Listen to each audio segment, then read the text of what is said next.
Hello, everybody, and welcome to the show. We are live. We are live on the radio. We are live on Facebook. We're live on Twitter, of course, YouTube.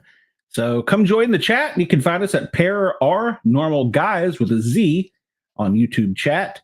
And we also have the phone lines thanks to Yerg's Radio. We're live on Yerg's Radio.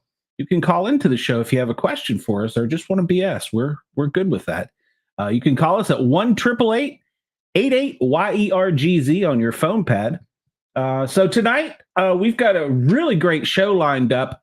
There's been some changes to the lineup, and I'll explain that as we go. But we have Don Swanson here, and he is a movie director. Yeah, can you believe we actually got somebody that's important behind the camera making decisions on our show? So we have him tonight, and then after that, we're going to do a live discussion of a paranormal or cryptid event in East Tennessee. So without further ado, I've talked too much. Let's bring in my lovely assistant, Dina. How are you, Dina? Should be turning some numbers or something. I do. My lovely assistant. Be better white for the night. Somebody's got to keep me out of trouble. So, all right. So let's bring in Don, and Don is an important person in Hollywood. He's a movie director. So we've got to, hey, Wendell, how are you? Wendell's in her chat. We've got to treat Don with some, I don't know. Respect. We're going to treat you. Yeah, we got to respect you. Yeah, because you're like famous in Hollywood. So Don, tell us about you're just like us, so. Yes, I am. Well, Don, tell us a little bit about yourself. I don't have a live counter telling us how many people are listening or watching, so it could be one or it could be a million. I don't have a clue. So it's all good. I can talk either way. Well, yeah, my name's Don Swanson, and in terms of filmmaking, I've been doing it independently, professionally independently for over 20 years now. Award-winning, internationally reviewed and screened, been on panels in Pittsburgh, festivals in Manhattan and Finland and anywhere else you can think of, really, I suppose. And what you have me on for tonight, Bigfoot Unleashed Part 7, because they didn't learn the first 6 times, is a kind of a parody movie within the third feature film that I'm making called The Haunting of Prince Don Pedro with Joe Fischel, guy who I've worked with on the other 2 features in some shape or form. And yeah, and incidentally, like I said, before all of this, my very first feature was a Bigfoot movie. So take that how you will. And when I was in Washington State, crossing the Cascade Mountains, I stopped at a couple of filming locations for Harry and the Hendersons. So that's about. Oh, that's cool. That's about as much as I can maybe lay claim to being any kind of Bigfoot person. But you know, that is a classic movie. So I love it. It's still one I watch. So yeah. I like the funny Bigfoot movies. I'm not so much of the big horror ones, but some of them are pretty good. And then some people are just too. I can't even go there. It's like they don't even try.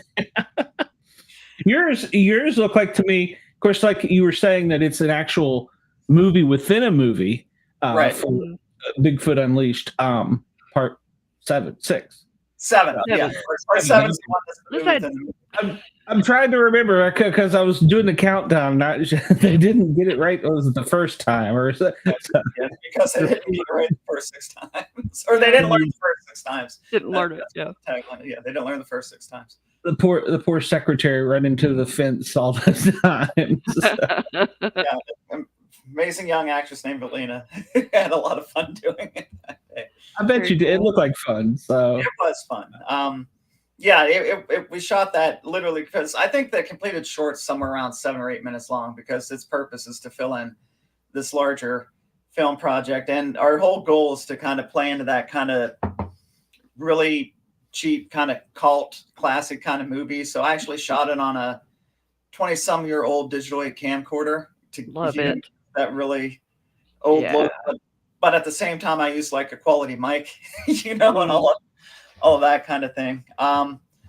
So yeah, we pretty much just had Joe Fishel had kind of written a script, and it wasn't necessarily like a overly detailed script, but it was kind of like a generally what's going to happen. And we kind of took that and we just had a lot of fun on the day that we shot it, invented a lot of stuff. I know my personal favorite part of it wasn't in the script, and it is in the trailer, where she runs up to the gate and she's pounding on it, and then it cuts wide and you can see she can just run. Go through it. Yeah, we're like run right around the gate. That was just something that wasn't necessarily scripted. It's just like, hey, look at that. Let's go over there and film that. It's like in the horror movies, they always run into the barn with all the tools and stuff. Yeah, exactly. Right. Yeah, the worst possible thing you can do. So we tried to hit almost every cliche in like the really bad, low budget monster movie you can think of. That's awesome. Where was it filmed at? Right around my house, actually. Oh, yeah? Yeah, some of it was my property, and we live right along a rail trail, an old abandoned railroad line that has since been converted into trail space. And catty corner from where my wife and I built our house, we own about a just under 5-acre lot that's the boundaries are dictated by the stream, the road, and the trail. So that's the stream. We basically just went across the road and filmed there and walked down to the trail to a part that runs off that isn't finished yet. That was the fence. So you just basically had a premise, and then most of it was ad lib, sort of. Yeah, I mean, Joe did write a script, and in terms like, here's the characters, here's certain things they say, and this kind of happens, and this kind of happens, and we went off of that. But it was, like I said, it was very loose. We just kind of fun. That sounds fun. We used it as our guide, and then we just like whatever we thought of while we were doing it, just kind of went off of. Like her line wasn't written. Yeah, easy like one day, but not today. We were filming that part, and I'm pretty sure I said, I feel like she should say something here. And I said something, and Joe said something, and she's like, let me try something. and that's very cool. So yeah, it was literally just fun. It was I think Noah Chrisman was with me. He's the AD on the feature. And we had the two guys who were the cops and a girl doing makeup, and Joe and I. It was literally like 5 or 6 of us just kind of hanging out for a day and playing. So I was going to say, y'all look like, just from what I could tell, that y'all meshed well together, like you were friends. So. Well, yeah. On the filmmaker side of it, I suppose that's because I do want to stress. I appreciate the lead-in you gave me there, but I'm definitely not Hollywood. I'm from Northern Appalachia. I'm from Western Pennsylvania, so I'm Northern Appalachia. How we say it, but Appalachia. Like Appalachia. I'll say Appalachia. Appalachian Trail. Yeah, not very far. Like not next door or anything, but I could get on it pretty easily if I wanted to. So and a rule I learned pretty early is that when you're doing like independent film, and am I allowed to do a minor cuss? Is that allowed, or should I? Oh. Okay. Say whatever you want. When you're on 2 FM radio, so when you're doing independent film, like when I mentioned having played Manhattan before, that was with a really good friend of mine from college named JP Driscoll, and we went to a local state university and we premiered at that festival, and it was a lot of fun because there's people like, they lined us up like, well, where'd you go to film school? And they're like, NYU, Columbia. We're like, Indiana University, Pennsylvania, like this school that no one's ever heard of. I don't think they mean Indiana State. But basically from kind of doing it that way, learned very early, when you're doing a no or low budget independent film, no one has room to be an asshole. Yeah. Because, people are either not being paid or definitely not being paid enough. Right. To not try to make it a place you want to be, to not make it a good time. So, right. Yeah, that's something I do always try to do on my sets, is try to make it fun. And so long as, we're doing what we need to do, but try to have a good time with it while we're doing it. Yeah. You have to. Let's see. Uncommon Soul asked a couple questions here. He want to know how do actors remember their lines? And then there's something else. Not very well. No, I'm just kidding. Yeah. I guess that was his only question. So, but well, I guess it depends on the actor, right? Like, I work with people from like friends in the general area to SAG-AFTRA actors in New York, Chicago, LA. And I think it depends on, it is a little bit of fun because you hear an actor in an interview or something like that, and they talk about their process and, being in the moment and this and that, which is very true. But I think it's all about approach. When I'm directing someone who doesn't have a whole lot of experience with acting, I always try to stress you're not acting, you're reacting.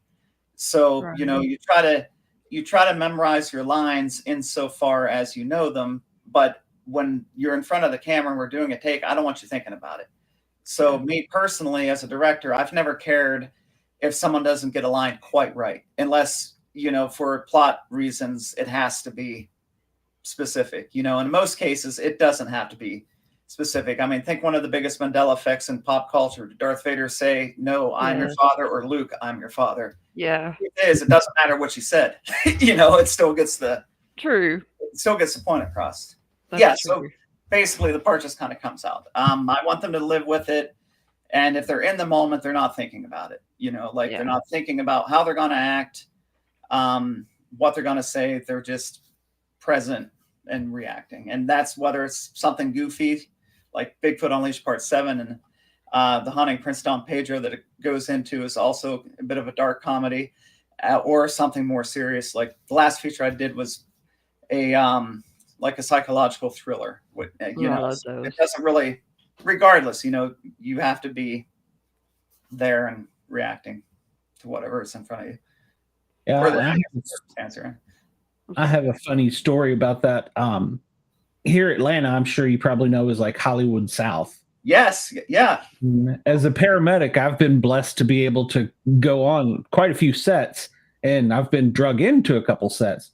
The movie Avengers, I was in, they cut the scene, but it was where the Hulk was supposed to be battling in downtown. Well, now the thing is, with those two guys, the brothers that do the directing for it, they add stuff in that they're going to put in other movies like 3 or 4 down the road. So I don't know if it'll ever make the light of day, but they had the fire truck lined up, and they had all this fake smoke and stuff and explosions. And they were supposed to grab some equipment off of the truck and run out of the scene screaming while they were trying to do something. And so they put the rookie up to doing this because all the old guys were like, "I ain't doing this. This is stupid. We don't run to nothing," and they're looking the director. And so they're like, "Rookie, go." And he, of course, is all nervous. He goes and he grabs, it's a circle saw, which is the biggest saw in the truck. It's actually a circle saw. And he goes, grabs it, and turns to run, loses his footing, falls. Shit goes everywhere. I mean, he broke the saw. He was flying. His helmet went the other way. And we were waiting for the director to say cut. And he just kept rolling. He's like, "I love it. That was great." And oh my gosh. Of course, the guys are like, "You had one thing to do." Thing out of it. Well, I know. Joe Fischel, we are near Pittsburgh, Pennsylvania, and not quite as active as Atlanta, obviously, because Atlanta is one of the major hotbeds in the country for film. But major productions come through, and I know probably the biggest one Joe worked on was The Dark Knight Rises, and he got to be a cop in it, and just the whole. And his perspective is pretty neat because he's been as an extra, or kind of like a small cog in the larger wheel in these like major productions. But it's kind of neat to get his perspective then, because he does that, and then it's a handful of basically people that are just hanging out and making a movie. So it's neat to kind of have that come in. It ruins watching TV, the movies for you once you've been on the set. Yes, it does. Because I've been on game show sets with The Rock, Buffy the Vampire Slayer.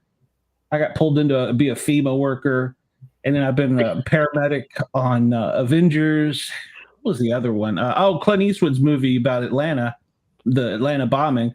I got drugged into that, and I was one of the firemen running with pieces of people. So it's funny. You'll see something, and then they'll take it all down, and you move to the next thing, or you do it 20 times, and it ruins it for you. It really, for me, it did, because I was like, that TV show, it was filmed in like a closet. They do things. Well, a famous filmmaker once said the trick is it's all an illusion. Whether it's big budget or low budget, it ultimately comes to how well can you pull off the illusion. Mm.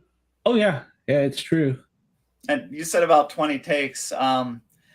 I typically try to be 3 to 5. I know if some people that worked with me were here, they'd be laughing at me saying it's more than 5.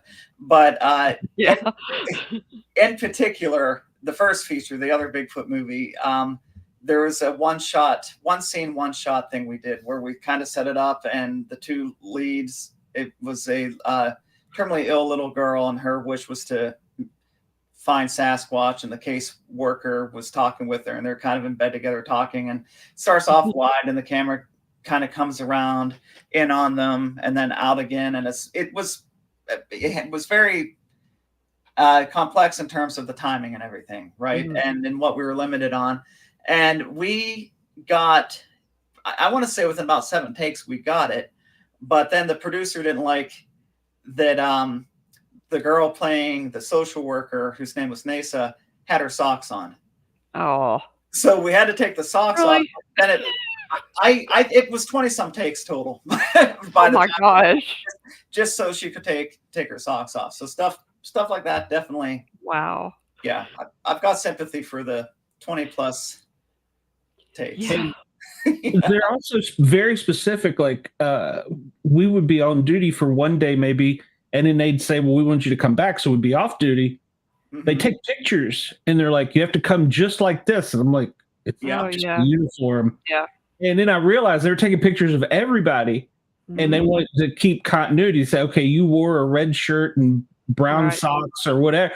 And with me, it wasn't that big a deal because it was just a uniform. But I was like, what else would I wear? But I didn't realize till I looked behind me, all the people. It's like, wow, that's a lot to keep up with. So. Right, and they get detailed too. Like, is your shirt tucked in on one side and not the other? Is the shoelace untied? Like they really, really get in there. Should I? Go ahead. That's better. All right. So in Bigfoot Unleashed Part 7, the movie within the movie, The Haunting of Prince Don Pedro, of course, Bigfoot's in it. Yay! Yeah, Joe Fischel plays Bigfoot, and I think like Joe is the producer of it. On the last one, it was kind of my thing, and he worked with me on, and this one is kind of his thing, and I'm working with him on it, and that kind of dynamic. But he plays Bigfoot, and the goal was, like I said earlier, to make it kind of every cheesy cliche we could find, and he is definitely Bigfoot, and you definitely see Bigfoot in the movie, and we have some really great shots where he's stomping through the woods, and it's almost like it's supposed to be some giant branch or something, and it's a twig like that big, when he like knocks it down. That's so awesome. He picks the girl up, and he struggles just a little bit when he picks her up off the ground. Very cool. Yeah, he's furry. He's definitely furry. So that's a common soul. Not the greatest Bigfoot costume, but that's part of the gag. Yeah. So, yeah. Well, your first movie, it sounded like it was a little more serious though with Bigfoot. So yeah, it was. It was my first feature. It was a learning experience. It was the producer. It was his first time doing anything like that at all. We were fortunate in that our key actresses were both very talented. I mentioned Nasa Altmaier is the case worker, Alexa Meckling, who was 13 at the time, I think, playing the girl that had cancer, whose wish was to meet Bigfoot. And then we had a decent supporting cast and some other decent actors in some key roles, including Joe Fischel, who had a small but pivotal, memorable role. So yeah, it was definitely a little more serious. It was kind of like family-friendly seriousness. And then the second one, the psychological thriller, Occurrence at Mills Creek, was, there were some jokes in there, but they were very kind of dark humor jokes. Occurrence at Mills Creek, I'm sorry. Yeah, Occurrence at Mills Creek. I just want to make sure. Yeah, and our claim to fame with that one is we had Betsy Lynn George in it, the girl from the Billy Idol Cradle of Love video. Oh, okay. That knocks on the door like, yeah, when I come in, and does the whole dance and everything. And it was actually her daughter that was the lead. Oh, very cool. Yeah, the lead in it. And I Joe didn't Fisher. interrupt you. No, you're fine. And Joe Fisher's in it too. Nice. Yes, Joe Fisher's actually Betsy's husband in the Very movie. nice. I think he hated doing that. Aw. Well, he's the one who introduced me and you, so I can't say too many bad things about him. So and I told him I wanted him to come on too, and he's like, "No, what would I say?" And I'm like, "Just put the costume on, stomp on it, put and it we'll on. laugh." So. Well, let's see. No, I don't have anything from him yet. I thought for sure. I thought for sure he'd text me by now, but he hasn't texted me. Yeah, so I must be doing well. I did get a text from Chris, who I mentioned earlier, though. It's pretty long, so I'll take a look at it later. So, what have you got coming up now? You were talking about the movie in the movie, and I wanted to touch on that because that seems to be to you or to me, your serious coming out kind of thing. Am I right on that? Well, in terms of like serious content, that was probably Currents of Mills Creek. And prior to that, I've had 15 to 20 years of experience doing primarily shorts and music videos and stuff like that. This one is, I guess it's somewhere in the middle. It's kind of like a real quick way of putting it is Prince Don Pedro is a story about a bunch of high school kids that learn a very serious lesson about not taking history as seriously as they should. I like to describe it as it's kind of like a PG-13-ish Scooby-Doo kind of thing, and who've done it. We put these kids, and we've shot some scenes for it. We go into principal photography in the spring for the main feature. Like we did Bigfoot Unleashed Part 7 in August. We shot a couple scenes in the fall because of the fact that it was fall, and there's a couple other little kind of like movie within the movie nods similar to Bigfoot Unleashed Part 7. I swiped the wrong one, which is kind of like I don't want to say raunchy, but it's kind of like romantic comedy with an edge in it, and then a poker tournament one, and they're gonna be worked in as kind of like almost like Family Guys, where you reference something so we can kind of cut to it a little bit and work it in like that. But the movie itself is these high school kids who are pretty much in these ridiculous situations, but they take it very seriously. That's kind of the approach to it. And it's about Prince Don Pedro, the liberator of Brazil. And they don't take their test on Prince Don Pedro very seriously. And so a lot of bad things start to happen.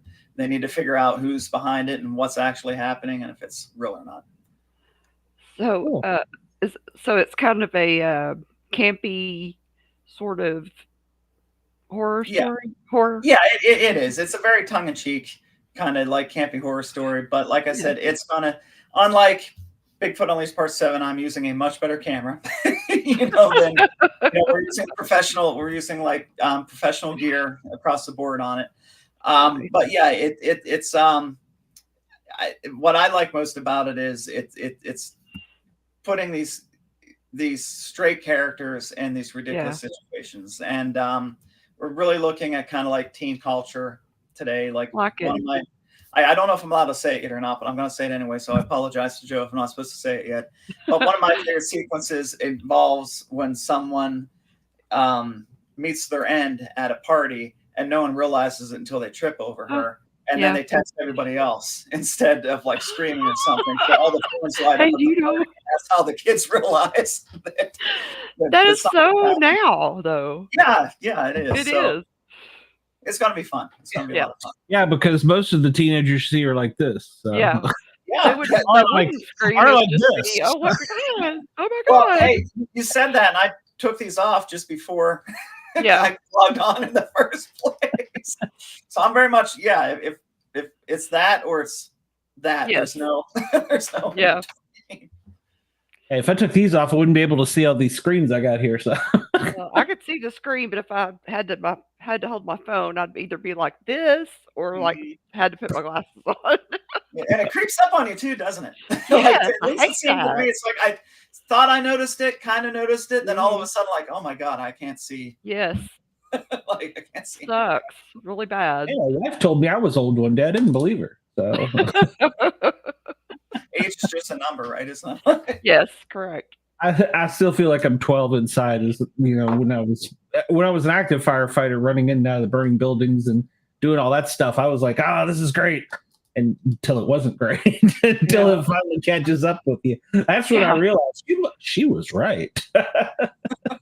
That's the hardest part is not being able to do the stuff you used to do, and it's like, what the hell? I used to be able to do this. Now I my, can't do my anything. my joke always was that I was perpetually 29. I treated it like Yeah, almost D-Day, 29 plus whatever, and I got too right. much gray in there now, so I have to admit that I'm 30, unfortunately. Oh, 30's fine. Yeah, we'll go with 30. Yeah. Dina's not a day over 30, so No, I'm I was 30. thinking 27 to be honest, but Well, you all are so sweet. oh, be careful. Her head will swell up, and that's all we'll see in the frame. Yeah, it might So. bust. It might explode. So, have you got any other projects aside for that one you're working on, or how? Do you, so that's the main one right now. I'd mentioned Noah Chrisman earlier. He's a friend of mine that's helped me out on pretty much everything I've done for about the last probably 7 or 8 years at least. And he's also a very talented filmmaker and artist in his own right. And he wants to do something together, and he's got some short ideas. And with Prince Don Pedro going on right now, and just life in general, that I can really only kind of like focus one place at a time. But we have talked a little bit about a couple things, and there's one in particular. I'll give you the title, but that's all. It would be a very dark comedy, like not horror dark, but like edgy dark comedy called Booger Sugar. So Booger sugar. yeah, Booger Sugar. So Nice. that's something we've kind of talked about a little bit, and I know that's something I'm very much interested in developing. And he's got a couple short ideas of his own that I might go in with him on, once we get through Prince Don Pedro. And then I have easily 3 or 4 ideas in my head, but Oh yeah. one at a time, basically. So right now it's getting through Prince Don Pedro, and then see what comes out of some of the things that Noah and I have talked about, and then beyond that, probably start. do you write a lot of your own things, or sorry? Do you write a lot of the things, or do you get ideas from others, or how does that? The majority of the thing, I think, on I don't even know anymore. Because I'm only 30, but I've been doing this for over 20 years now somehow. Almost 25. I think the vast majority of the stuff I've written, there's only a couple things where someone else wrote it flat out, and then there's a couple things where someone else wrote it, but I helped, like either creative input or maybe polishing the script or something like that, which is kind of what The Haunting Prince Don Pedro is. It's Joe's story. I helped polish the script and kind of like worked in a couple things, and he and I went back and forth basically based off of his script, but like where I thought I could add something and kind of like polish it from the experience and everything. So by and large, the vast majority of the stuff I've written, but there's certainly been a number of projects that I've co-written or taken a back seat to that on. It's fun. I was sort of say that just sounds such fun, to do that. Well, it's cool because when you're writing, you're in essence playing God. Yeah. Yeah. Yeah, which is pretty cool. And when I the stuff I tend towards is usually like darker, either like psychologically or horror or something like that. I don't necessarily personally like the in your face gross out horror, although I enjoy watching it, being an 80s kid with Freddy and Jason and all that. But the stuff that actually scares me is the stuff that gets in your head. I think The Exorcist still holds up for that reason, not because the special effects are still amazing, not that they're bad, but it's because it gets in your head. And Silence of the Lambs is still one of the most chilling movies I think that exists. One of my favorites. It gets in your head. So that's kind of what I'm personally drawn Yeah. to. I like the dark ones, like Robin Williams' 1 Hour Photo. Oh my God! Yeah. Yes. Great the one. role he played in that, I was like, whoa. I know Yes. it was such a detour for him at that time. Right, and unfortunately now we know how Yeah. much darkness he dealt with. Right. There's an interview one. I think it's around the time Hannibal came out. So when was that? Around 2000, give or take. Right around it. Yeah, I think so. I was watching an interview with Anthony Hopkins, and they asked him about getting into headspace to play Hannibal, and I thought this was great, and it was almost like a flag for me to wave for myself. It's like if you can't be afraid to go into the dark places, because it's how you kind of like confront it and deal with it. You know, so for him, you know, he welcomed it because it's like a safe place to explore the dark side of what's in all of us to some degree, you know, somewhere. Yeah, it's really, I think it's beneficial to have that sort of way of thinking internally. I mean, like Glenn and I, we're both have been in the public safety and, well, law enforcement, EMS. We've interwoven between those. So to have that mentality to think those dark thoughts, and we also have that like gallows humor too, but to think like people think, like the dark thoughts that people can think, Right. it's a benefit to everybody to have those as a defense sort of thing, you know. Right, You and I think understand what I mean? no, I do, and I do think it's interesting that people are almost ashamed or embarrassed of it, which is true. Yeah, well, I Right. guess it should be to a certain extent, but I think you should be less concerned about what pops in your head and more concerned with what you do when Yeah. you know Yes, exactly. it pops in your head. That's like I told the psychologist once, we had to go for interviews every now and then. They said, well, describe your job. Yeah. And I said, oh, well, I intermingle in people's nightmares daily. And I just popped that off like I was, pulling a piece of gum out of my pocket and chewing it. And she's like, okay, you're going to sit here and we're going to talk for a while. And I'm like, what? What'd I say? Yeah. Well, if I may, if you don't mind, I'm actually in my office right now. Pull this up. Okay, so this is a prop. Okay, Yes. This is a prop from a short I made in 2008, and these are real teeth because one of my best friends is a dentist. So Nice. they clean, they were cleaned and everything. But the short was a horror short that I made for a competition with very specific rules. And so my goal for it was to creep myself out. And what I would do is I tried at every step, I tried to think of the most disturbed thing I could think of, and then go to the next step. And then I put it in a drawer and came back a week later, and how can I make this even worse? And I like to keep this in my office because it's a great conversation starter. That is neat. Yeah, but the killer in it, he's basically like a deranged priest. It's called Rosie Girl. He's basically, and the actor's name is Shay Fulmer, who I did 2 shorts with back in the day. He's a deranged killer that thinks he's doing God's work. He's tracking down people that he thinks have the evil in them, and the teeth are his thing. And the way it plays out is he's singing, leaning on the everlasting arms, as he takes the tooth off the girl and pulls this out of his pocket. And of course, it was like done up in blood. Yeah, and everything. bloody. And you see that he's like, I don't know. I just always thought I'd like that is cool. messed up. Yeah. It is messed up. But that was the point. The point was for it to be messed up. Yeah. It's like Dexter is like Dexter, the show. Yeah. One of my favorite shows ever. And Dexter is a good show. Makes me mad they stopped at the 2 seasons. Yeah, I was thinking, I saw an interview, this has been a long time ago, but Martin Sheen did an interview and he talked about one of the roles he did was Apocalypse Now. Yeah. And he said that even though at the time that was it was still a serious movie, but it was more set to that era. Mm-hmm. And he said after he left that role, he had to go get counseling because he was thinking like that character. Yeah.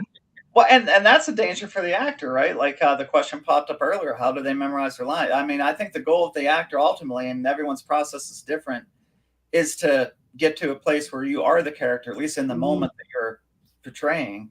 Yeah. And that can take a toll depending on what you're doing. Is the violence in the movies hard to film? I think it's fun.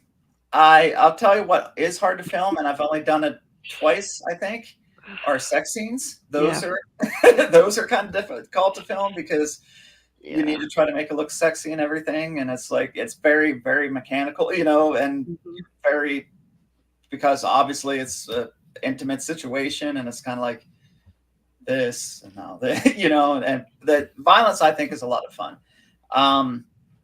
Rosie Girl, actually, I was at a screening of it in South Bend, Indiana at one point, and some woman in the crowd afterwards, because Rosie Girl is a girl. It's about a 10-year-old girl that sees this preacher character kill her mother, and then it turns out the evil is actually real, and her seeing her mother's murder awakens it, and she grabs the preacher's hand, and her eyes start to glow, and she basically explodes his heart, and he falls down. Nice. But I had this woman in the crowd just stand up and berate me for subjecting this girl to that kind of violence. And I'm just like, if you were there and we filmed it, it was not that at all. Not that at all. Yeah. Website, Spruce Films, sprucefilms.com. You can find links to pretty much everything there. Currents of Mills Creek is on Tubi, Roku, Amazon, Blu-rays and DVDs through Walmart and Best Buy and Barnes & Noble, I think. Other places. That's cool. And I think somebody asked earlier, when was the next one going to come out? I'm behind on the comments here. When was the next one going to come out? And then how about Night Swim? Not sure about that. Are you asking, or are you asking if I want a night swim? Or are you asking? No. That was when we were talking about movies that get in your head. Hey. Yeah. Okay. All right. Yeah, that's the new horror movie out I saw a trailer for it the other day where I don't know. Goes swimming alone or something like that. Okay, yeah. Is that what it's referring to? Because I'm honestly not. Yeah, I guess so. Yeah, new horror film. All right, yeah. So, yeah, I have too many buttons on my screen here, but yeah. Okay, I think I'm caught up. And remember, anybody wants to, they can call in and ask 1-888-88-YERGZ. Or if you're listening and you want to see our ugly bugs, you can find us on the Paranormal Guyz on YouTube. So, if I can tag in, I see that Uncommon Soul added "That's sad" after the maybe they're talking to the sex scene part. I wouldn't say uncomfortable. Awkward. Awkward is probably the better word for it. I wouldn't say it's uncomfortable. I mean, everyone goes out of their way to make it as comfortable as possible. But so maybe uncomfortable is not the right word. But I think the best one to nail it was what was his name? Billy Joe. I can't think of his name. In Halle Berry. Yeah. What was that? I know exactly what you're talking about. And I can't think of the name of it. That's the movie she won the Academy Award for. Yeah. Monsters Ball. Monsters Ball. Yeah, that's right. Yeah. That sex scene was like, whoo, I was like, whoa. Yeah. What I've done is nowhere near that intense. It's very, very tame, especially compared to Hollywood's standards. But still, yeah. I haven't seen Dr. Sleep since it came out, but I remember there are a couple parts in it that got to me a little bit. Yeah. Sometimes I think, like you said, it's kind of, you want a movie to get to you. Stephen King, you want it to weird. You want it to kind of tug on you. What really got, like I said, the 1 hour photo, that one was like, whoa. Well, that's a good example. You know what I mean? Like, that's a perfect example. To me, horror can be basically one of 2 or 3 things, right? It's either scary and that it takes you for a ride and it gets adrenaline going, or it's entertaining, whether it's so bad it's good, or you're just enjoying the almost the over the top brutality of it. But like I said before, the ones that actually truly scare me are the slower ones. I'd mentioned Occurrence Mills Creek. A huge influence for that was a 70s movie called Let's Scare Jessica to Death from the early 70s. Have you seen that? Yeah, that was a major influence for Occurrence in Mills Creek. Good movie, yeah. And it is, and it's kind of that like slow. Did that actually happen? Did I actually see that? Is this actually happening? And then all of a sudden at the end, you're like, what? So, I mean, personally, that's the kind of thing that actually scares me. Anything else is either fun or funny, which probably says a lot about me, I guess. If I'm talking about I was going to ask, what movies did you watch growing up or before? I know you say you've been in this forever. It feels like a lifetime, but you had to have some pretty early influences.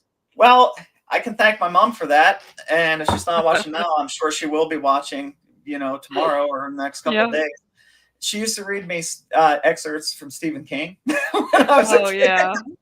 I remember watching Christine, Salem's Lot.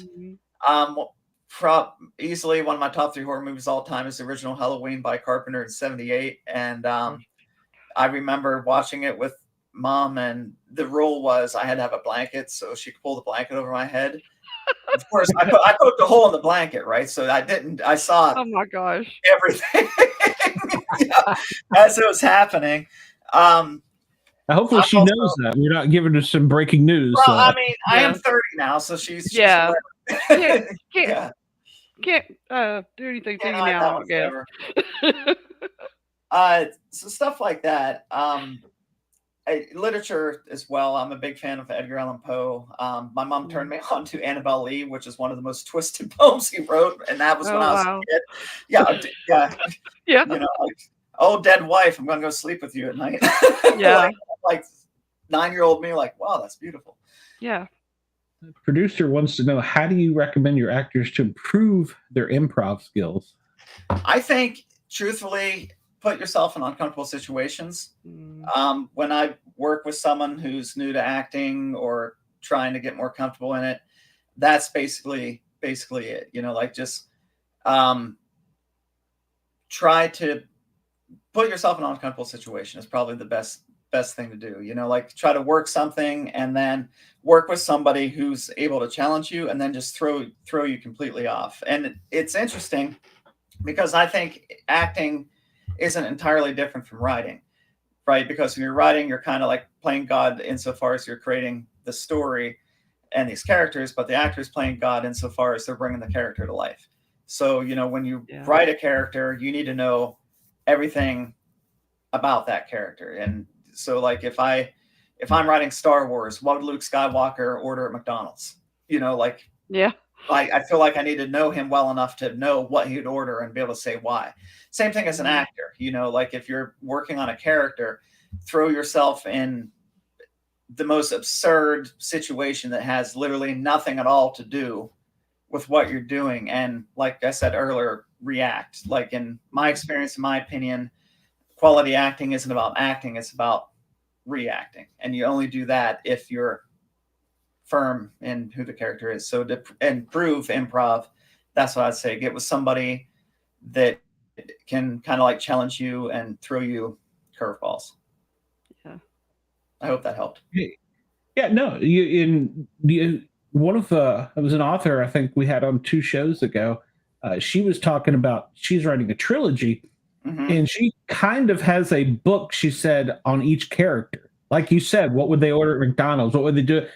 And then she also writes in the book as she's going along, okay, well, John on Wednesday was here, so that there's continuity. Right. But like you said, she also did that with, what, and I think that's funny. What would Luke Skywalker order from McDonald's? So, yeah. Right. like, and it could be the most absurd thing, but it has to make sense in your head, like as the creator of it, or in the case of the actor, as the person bringing the character to life, it's got to make sense. There's got to be logic, even if it's something as unrealistic as Star Wars or Harry Potter or something like that. There's still like a reality to that world, so like how would that character in that world react to basically any given situation. To write a movie from start to finish, I guess it depends. I know people that have done it way too fast and it shows. I know people that have taken way too long and it didn't do them any favors. And I know people that are somewhere in the middle, and sometimes it works and sometimes it doesn't. But I also know people that wrote it pretty fast and it turned out great, and I also know people that worked way too long and almost overdid it. For me, for features, at least a few months, I think, because I truly believe that you need to draft. I believe in kind of the old, almost like high school English kind of writing approach to it. And I think the worst thing you can do is think you're better than you are. It's work. I mean, a lot of people might not consider it work, but it's work insofar as you have to work at it. You have to get it out, let it sit, approach it with fresh eyes. And I think whatever the amount of time it is, I think you have to be your own worst critic. Obviously I've been doing this so long now, not everybody likes everything I do. That's fine. But what I found is, so long as I'm happy with it, but I'm only going to be happy with it if I know I put the work in to get it to a place where I knew I was going to be happy with it. So like I said, this one, The Haunting Prince Don Pedro, is Joe's story. I'm kind of like helping him with the script and helping him polish it and things like that. Occurrence of Mills Creek was very much mine. Just kind of reversed. Joe gave a little creative input there along with a couple other people. But for that, and like I said, it's very psychological and in your head. And that's one criticism it got. Like, some people didn't know in certain scenes, is this actually happening or is this in her head? But that's kind of the point, Oh, yeah. So for me, I established the reality of the story, and then I tried to come at it from every angle I could, given that reality. Like no one should hate your work more than you. True. Yeah, no one should hate your work more than you. Like, you should, by the time you put it out there, whether it's the writing, in terms of a script, to get to the script to the point where you're ready to shoot from it, or if it's a book or something like that, or even filmmaking itself. I don't think there's another great filmmaker once said, films are never finished, they're abandoned.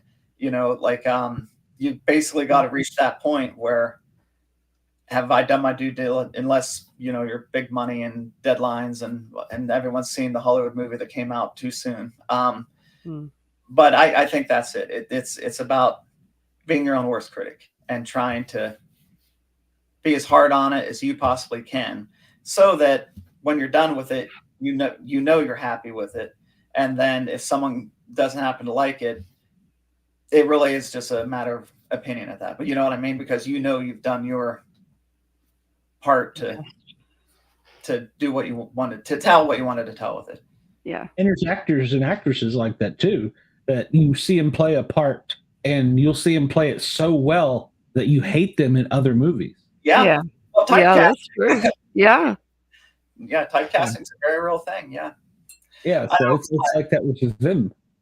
My dad, like I said, I'm Northern Appalachia, but he was a coal miner, Western Pennsylvania coal miner, and I love him to death. But he always refers to even though, given his age and everything, he knows The Godfather and all of that stuff. Al Pacino is the devil from The Devil's Advocate. Oh, yeah. Al Pacino, he's like, he always makes me think of the devil in that devil movie. Yeah. Because he played the part that well. He did. He played it very well. He played it phenomenally well. And personally, I think of him as Michael Corleone, but yeah. But that's my dad. He's always like, Al Pacino, he's that devil. You can't trust him. Yeah. That's right, yeah. And we all have actors like that. So yeah, I totally get it. And see, Uncommons will ask, how long are the movies How How long are your movies? are your movies? Yeah. Well, like I said, this is this one that Depends. Bigfoot Unleashed Part 7 is a part of is Prince Don Pedro. It's a feature. It's going to be a shorter feature. It's probably going to be around the 75 to 80 minute mark. So hour 15, hour 20. Currents at Mills Creek was about maybe 85 minutes, about hour 25. The Bigfoot one before that, A Wish for Giants, I think was about an hour and 15. The shorts vary. I think the shortest short that I have out there that actually has some merit and stuff behind it is probably around 5 minutes, but they're typically around 15 to 20 if it's a short. And then music videos are whatever music videos are. Yeah. What music videos have you done, if you don't mind? Well, actually, I didn't even think of this when you asked me, because what I'm working on is what I literally just finished. There's a band called the New Mutiny out of Virginia. Well, they're near Virginia Beach, Virginia. I think at the place is called Tidewater. We did a trilogy of music videos for an album that's releasing next month, and we started this about 18 months ago. And the approach kind of was they wanted them to be thematically linked, right? So we flat out address them as part 1, part 2, part 3. And the same, like the first one concentrates on one character, the girl, Alexa Mecklen, who's in Occurrence Mills Creek and A Wish for Giants. Second one focuses on a different character, Noah Chrisman, who helps me behind the scenes. And then the third one was supposed to be a mix between Noah and Alexa, but Alexa wasn't able to do it. So a young lady that's helped me out on the last couple things named Ariana Perella stepped in, and we kind of like tied it together like that. So when you watch them, given that it's a music video, it's very kind of abstract and artsy that way, but there's a reality, there's like rules that kind of tie them together. And after, I guess it's New Year now, my intent always was, the band used them however they used them. Now that they're all finished, I want to not full on re-edit them, but kind of fix them together into one solid work. Oh yeah, okay. Do like a small festival run on just to get it out there and see how it's received and stuff, and see how people get it and everything. So that's something I'll probably be doing over the next couple months. I know next weekend actually we're shooting I swiped the wrong one, the other movie within the movie for the Haunted Prince Don Pedro. And then after that, I don't think we're shooting anything till March. And then after that, we pick up Principal on the main feature in May into the summer. So somewhere between all that is when I'll do that music video thing. I did a couple. Mia Zanotti, she was pretty popular on The Voice in 2016 or 17, somewhere around there. She was in Occurrence Mills Creek and did a couple original songs, and we did a couple time music videos with that, which was cool. My personal favorite, which to date is my personal favorite thing, period, was another New Mutiny music video from 2017. And I was Alexa and Noah and a couple others that helped out, Haley Woodside and Joey Chrisman, Corey Heike and all them. We used Alexa, and it's called Forest Queen. And it was a very short turnaround thing. It was this very kind of creepy, gothic sounding song. And where they got a woman to come in on secondary vocals, that just kind of give them kind of like gothic kind of power thing. And because the guitarist is a friend of mine from college, and all they were looking for was, hey, maybe like throw something together cool for Halloween. So in 3 weeks, I heard the song, and I just kept seeing like this young girl in a white dress covered in blood. So we just went and we ran with it. I think we spent 2 days shooting it. And for me personally, that's the purest thing I've ever done. Like, it's just pure art, as cheesy as that sounds. And it played coast to coast on, what is it, the Action Channel or something like that. One of those cable channels that was on a program called oh wait, there's the thing up there. No, it's not called Horror. Yeah, Horror Hotel with Lamia, Queen of the Dark, like in a Valor cool type show. So it played coast to coast on that, and it's picked up some awards and stuff. But that was just pure expression. You know, it was just like visual expression to the music, which was pretty cool. Yeah, I want to have to look up that band and see. If Dina's my resident band person. Let's see. They ask, where did I leave? Oh, Uncommon Soul wanted to know if there was much drama in the industry. Well, I think like anything else, yes. Like I said earlier on, I try to operate under the idea that no one's being paid or paid enough to put up with crap. So try to make it a good time. In over 20 years, I've been on some sets that were less than ideal. I've only been on one show that was a flat out negative experience. So it does happen, but I think that generally it's more good than bad. You know, like what you get especially if you're on something like a feature or something like that, where you've got an extended shoot, you know, you're going to have it.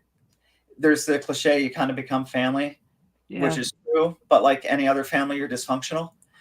Yep. So, you know, like there's got to be the occasional thing, you know, no way in pretending that there isn't, but yeah, I think generally it's been my experience have been good. You know, there's been a couple where I'm like, yeah, but like I said, I've really ever only had one negative experience in over 20 years. So, and people I know that work like Hollywood level professionally, basically the same kind of thing.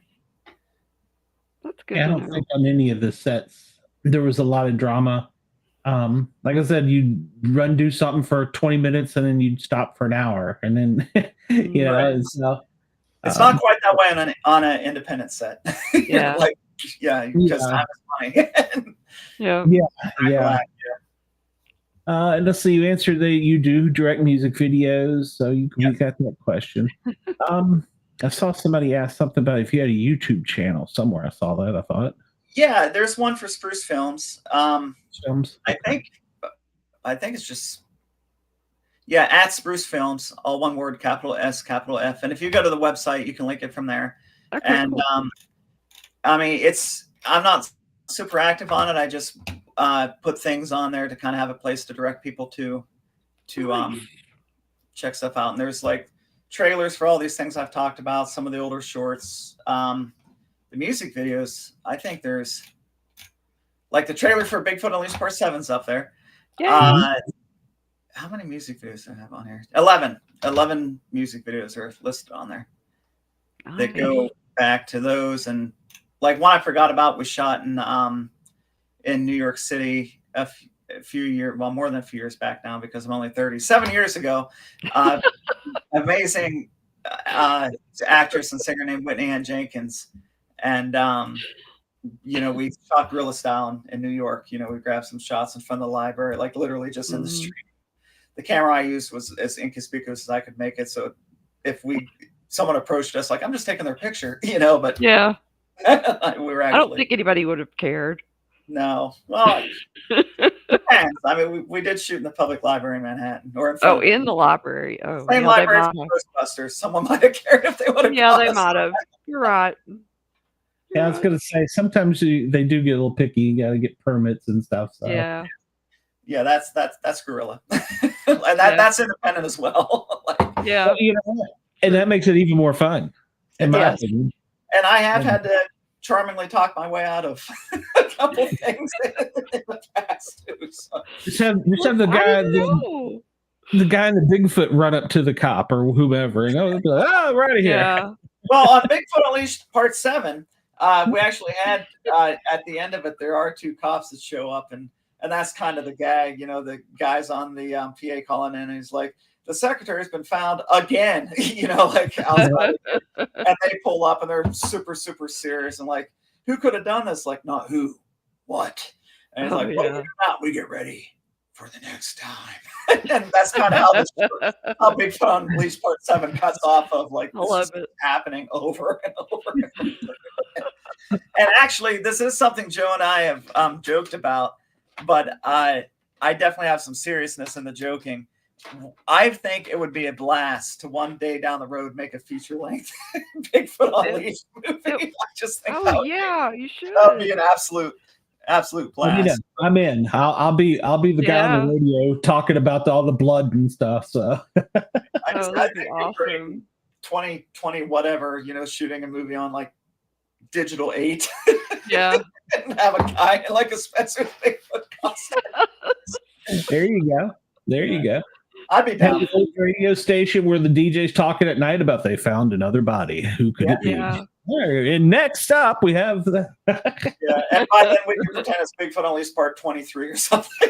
You know, just really go absurd with it. They'll drive people crazy. They'll be like, where the hell are the other 8? Can't That find would them. be so fun. You should do that for Oh, sure. I'd love to. I like I was saying, do this, and then I have a couple things to know, Chrisman. I'd Yeah. like to try to get something done on, but that is something Joe and I have joked about, and I don't know how serious he is, but there's a level of seriousness on my end. Like, I think it'd Definitely. be a lot of- I think it'd be a lot of Yeah. fun. Let us know if you do. Come back on and talk about it. Yeah. Yeah. Yeah. Or hey, drag us into it. We're more yeah. we're game for anything. So We Well, are. I'll tell you what, Joe Fischel is hands down the single most talented producer I've ever met. And I've worked with some really good producers. He just finds, I don't know how he does it, but he'll text me like, hey, I got so-and-so in this location. Like, what in the hell? You know, like, how did you do that? It's like, well, I was just thinking this, so I did this, and then I talked to this, and now we got this. Like, cool. Yeah. I could even get you some more music. Oh, Other very bands. cool. Yeah, very cool. And let's see. Yep. she's my man girl. She knows all kinds of I stuff. love music videos because they're all creative and they're not a huge time commitment. You know, Yeah. usually it's a couple of days, and it's just Yep, pure creativity. You know. it is. Yeah. Oh crap. So tell me, I know we don't want to keep you forever, but we always like to ask our guests, have you ever had any paranormal experiences? All right, so I knew this question was coming. I have, and I will share one with you. So I was a junior in high school, and a girl I dated that year, her name was Jessie, and we were at her grandma's house. And like I said, I'm rural northern Appalachia. We're at our grandma's house, which was this big, almost Victorian, but not full-on Victorian, but it's kind of like big, late 19th century style house. And we're doing whatever we're doing, and I look up and I see this greasy John Deere hat hanging by the door, and it just caught my attention. So I asked her about it, and she said, "Oh, this is my granddad's." And she paused, and she said he hung it there the day he died. Well, her grandparents had a little bit of money, and her granddad had his own airplane with landing strip. So it's winter. So a little bit later, we went up there to do what teenagers do, and heard snow, almost like footsteps outside of the truck. And so we got out, and nothing was there. And this is it. There's a blue flash in front of what was left of the hangar, and I know that I saw a tall silhouette of a man. And she started crying, and we just ran. And when we got back to the truck and down, she calmed down. She's like, "I saw my granddad." Oh wow. Well, I think granddad was keeping an eye on his precious granddaughter. Yeah. Sounds like it. Like, in that. So shame on me. But yeah, that's pretty cool though. That's That is exactly how it cool. went too. Because I and it was so weird because I don't know why that hat caught my attention, but it's like she's like, "That's my granddad's," and then she paused like he hung it there the day he died. Grandma just never moved it. And cut to about 2 hours later, and I know I saw the silhouette of a tall man, and she knows she saw her granddad, who's a tall man. So Wow. I guess I don't have to ask if you believe in ghosts or not. So. I definitely believe in ghosts. Yeah. Yeah. I believe I definitely subscribe to that notion. It's easier to prove something exists than it doesn't. You know, so I'm a big X-Files fan. Like yeah. So, you know, I definitely got a little bit of that Fox Mulder in me. Yeah. I want to believe it. So I'm inclined. I think, unfortunately, most of what you hear probably is BS. but that doesn't mean it's not true. You know, Yeah. There you go. there's more out there, you know, including Bigfoot. Like, I find it hard to believe that there's so many legends about something so similar for it not to mean something. And Right. Loch Ness Monster, same thing. Apparently, you know, people don't talk about what are the Champy and Lake Champlain? Yeah. Same thing, you know, and Mhm. all the different ghost stories and things like that. Like, Katie Elizabeth has promised me to come on the show. She's the one that has the sonar and the pictures. Oh, oh, really? really? Promised me. I didn't know Yeah, that. she's promised me she's coming on the show. She was That's awesome. scheduled for last spring, and something come up. She had a family matter or something, and so she promised me she was coming back. And so, yeah, with Champ, I'm definitely all into Champ. I didn't even know we had a Loch Ness Monster until I started researching it. I think I saw that on Unsolved Mysteries or something. Yeah, at some point in time. But yeah, there's too much. There's too much that's too similar for there not to be something there. So yeah. I believe. She was pretty amazing because she's told me that basically there's a river or lake monster in every state.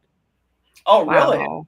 And I was like, no way. And she started, she told me for one from Virginia and Tennessee. And I was like, I've never heard this before. And she's Probably like, in North Lake. No, I think the one there is closer towards Chattanooga. I can't remember the name of the body of water. But, and then the one down in Virginia was off of the Chesapeake Bay, and it was kind of a Maryland, Virginia thing. I'm trying to think of the name of it. And she was like showing me all this as people have seen it. And then she told me about something down in Pensacola, Florida. And I'm like, how am I not hearing this? Yeah, the only other one that other than Loch Ness is Champy. I haven't heard of any. I've heard like river monsters and stuff like that. A log or a big muskie, but George's monster is down in Savannah. Lake Lanier is just haunted. Lake Lanier is just evil. So that's, I think, the deadliest lake in the country. I mean, people literally have just flown over it and died. I mean, every year it takes probably 20, 30 people. It's pretty impressive. Lake Lanier. How many people have died on Lake Lanier? Yeah. Oh, I guess. Well, that's another thing. So it's just like haunted. Like, I'm a believer of that. Sometimes you go somewhere and you just feel it.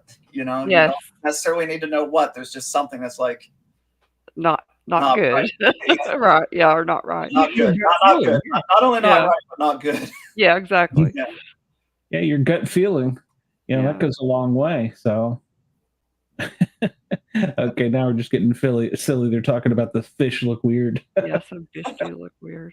Hey, I saw on the news today, it was on the Weather Channel, and they finally are admitting that there's monkeys in Florida. Oh, really? Yeah. They escaped from a lab, and then there was a hurricane that took out a zoo, and they escaped from a zoo, and they've just taken and adapted to the environment. And now the spider monkeys in Fort Lauderdale, Florida, are becoming such an issue they're having to address it. Oh.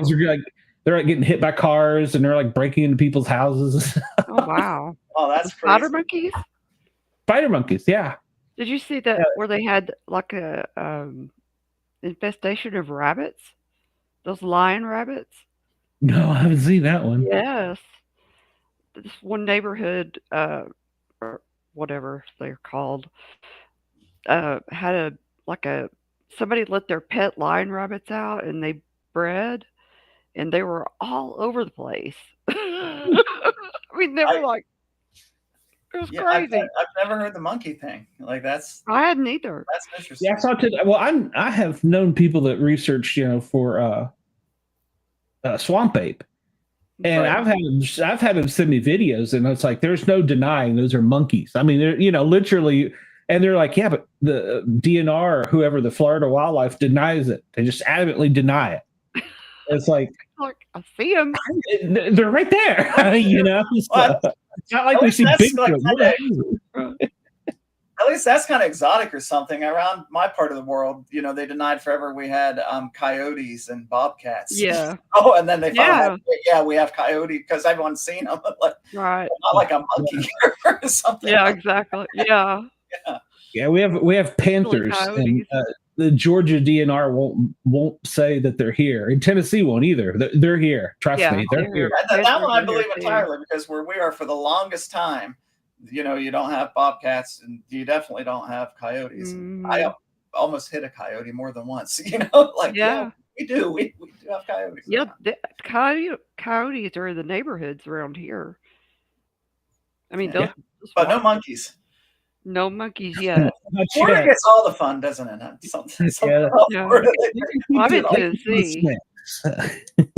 I'm in Tennessee. He's in Georgia, so Florida can keep along the Appalachian area. Exactly. Everglades are loaded with all kinds of things, and I don't even think they know what all is in the Everglades. Yeah, I don't either. Oh, There's no telling what's in there. That's a wild land. I watch a fishing guy, and they call it like the deadliest highway, because it's kind of like Australia. Something's always trying to kill you on that highway, the one that goes straight through the Everglades. Old neighbors of ours, retired neighbors of ours, and they don't live next to us anymore. That's why I said old. But Cindy and Wade, they lived down in Florida during the winter, and then they got a much smaller place back home in the summer up here. And they've told me stories about the Everglades, and just very much that kind of like, you take it seriously. Whatever you hear someone tell you down there, you take it seriously. Yeah, I met a guy that did I forget what the special forces is for the Air Force, but they would drop their soldiers or whatever you call airmen in there, and they were like, we want it out of there as quickly as we could. Right. So, they were trying to train him for a hostile environment, and it's like he's like, we wanted no part of that training. And I was like, these are the special forces. That's kind of if you want out there, then that's something. Yeah, exactly. So maybe even dinosaurs in there. Maybe there may be. You never know. Hey, that's another thing too. I'm not convinced every single thing that they said went extinct. I'm the same way. I agree. Somewhere, it's a big world. There's got to be something somewhere out there. Well, they just bred a woolly mammoth up in Antarctica. So they took the DNA and bred it with a.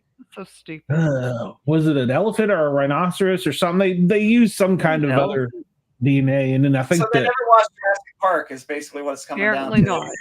It's our government. No, they didn't do that. Yeah.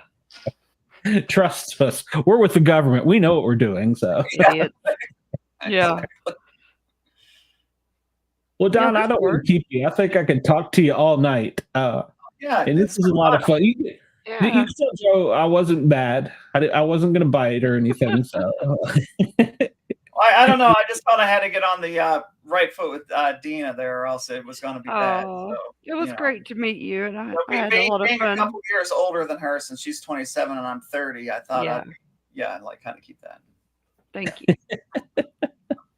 Well, make sure to tell everybody they don't be shy. Come on, we would love to have anybody on. Actors, actresses, directors.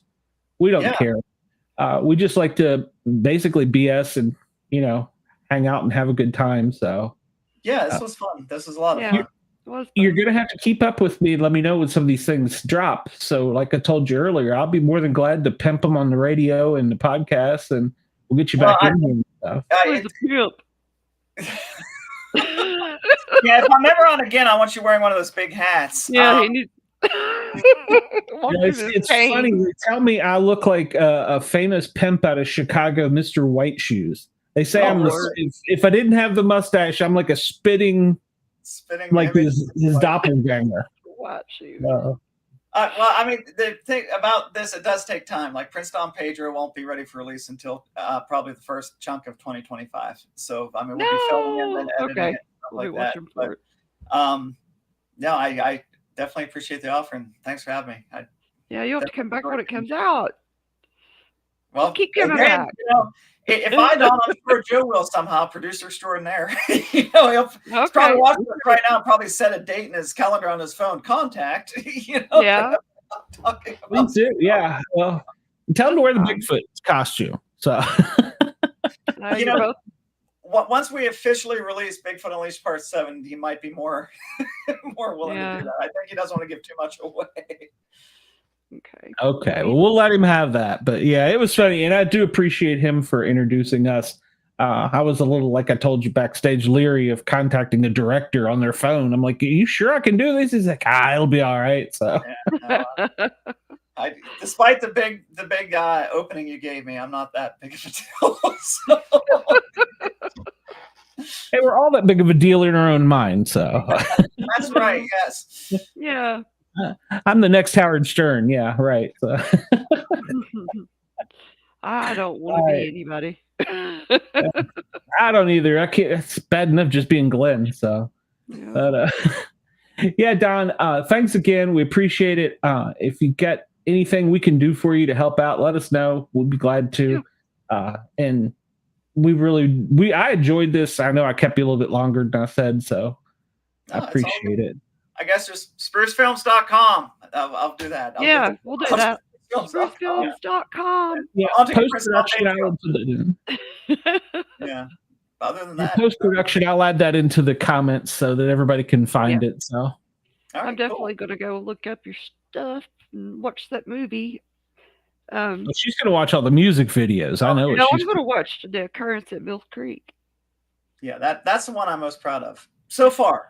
like so far. Yes. Don Pedro's not out yet, so we'll see. I will watch that when it comes out too.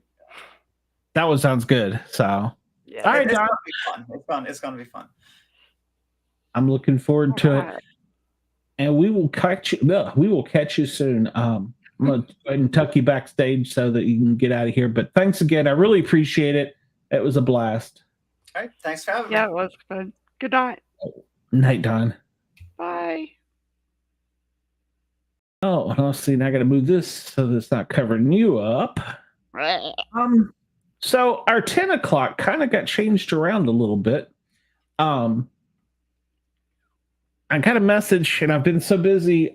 We had some production errors here, and I'm so blessed to have a son that knows this electronics and computer stuff. So he got me straightened out and actually upgraded. But they messaged and said that they weren't going to be able to do the podcast tonight, that they had some personal issues go on and that they weren't going to be able to. So, well, we did promise that we were going to do it. So, you and I worked hard on some evidence. We'll go ahead and present that. Sonia's on her way. She's coming. Yeah, I saw something in the group chat that she had a flat tire or something. No, she got stopped for her taillights. Oh, well, she's lucky. I know. She's in Halls. She'll be here shortly. Oh yeah, she won't be far away. She's probably stopped to look for the monster. So, and and I don't know where Brenda is. So, Facebook user, let's see the evidence. Yeah, I sent her the link, and she's not even in the chat. So, Facebook user, you are correct. I'm going to show you just basically.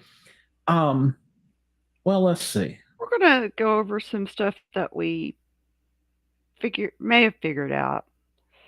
May have. One thing I always tell people, and I get a lot of pictures of blob squatch and people calling me some hey, Susan. saying, this is what I saw. This is what happened. And some of it I look at and go, yeah, probably not. Some of the others I look at and go, I don't know. Yeah. Well, here's the deal. I wasn't there, so I don't know what you saw. I don't know what you experienced. So I can only base it on what I have seen and what I have heard. But sometimes you get into these things and you instantly are like, oh, there's just no way. And then there's other times you're like, okay, I don't know about this. So let's see here. I'm going to try and share. This was the video they sent. This is on TikTok, so you can go find it. Well, I think it's still, we found it on TikTok, didn't we, Gina? Yes. Yeah. This was the video they sent me. And I didn't know it doesn't show my name and pic. Oh, okay. No, welcome, Susan. No, it's sometimes Facebook is kind of weird. Sometimes it will, sometimes it won't. It doesn't show your name or your picture. When you're on Facebook, well, I don't know. Yeah, on Facebook, for some reason, it doesn't show your name. All it says is Facebook user. Yeah, with her, it's all it did say. Well, let's see here. You just do it a different way. I was gonna show it from the video player, but let me just bring it into the show. How about that? So it's just a little short thing that they sent. And I guess I should explain some of the backstory on this. I'm originally from East Tennessee. Of course, Dina is in Tennessee, and there has been a. You can come in through.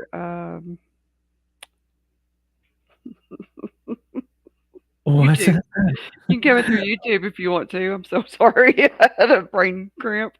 Oh yeah, Para OR Normal Guyz, Guyz. You can find us there. But yeah, please, and remember to like, follow, share, subscribe, all that good stuff. Yeah. All right, so this was the little quick video they sent me. Let's see if I can get it to work this way. Thank you. Hey, check right by the, or check that side by the way. Yeah. Look right here. Look right here. The lightning bug's out right now. Run! Where's the gate? Where's the gate?